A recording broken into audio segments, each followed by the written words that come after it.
On revient au sport. Aujourd'hui, deux nouveaux matchs sont prévus pour les huitièmes de finale. Le Sénégal qui affronte le Cap-Vert, début du match à 17h, puis le Maroc qui sera face au Malawi ce soir à 20h. Ce matin a eu lieu la conférence de presse du match de demain entre la Côte d'Ivoire et l'Égypte, une des affiches de ces huitièmes de finale. Nous retrouvons justement notre journaliste envoyé spécial Faisal Salah qui a assisté à ces conférences. Bonjour Faisal.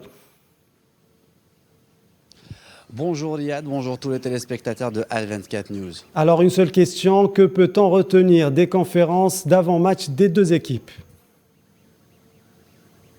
Alors il y a une seule conférence de presse qui a été tenue ce matin à partir de 11h30, c'est celle de la Côte d'Ivoire, animée par Patrice Baumel, l'entraîneur, et aussi l'attaquant de l'Ajax Amsterdam, Aller Sébastien. Donc on a vu que l'équipe de la Côte d'Ivoire était motivée, déterminée, ils veulent bien gagner ce match et comme il a dit Patrice Baumel, on n'a pas un plan anti-Salah, mais on a un plan, on va dire, anti-Égypte, on peut dire tout simplement ça.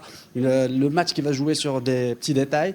La conférence de presse de Carlos Queiroz, l'entraîneur de l'Égypte, il était programmé avec Mo Salah, la star africaine, sauf que la fédération égyptienne a envoyé une demande à la Confédération africaine de football de repousser la conférence de presse à 16h, 30 minutes avant l'entraînement officiel des Pharaons.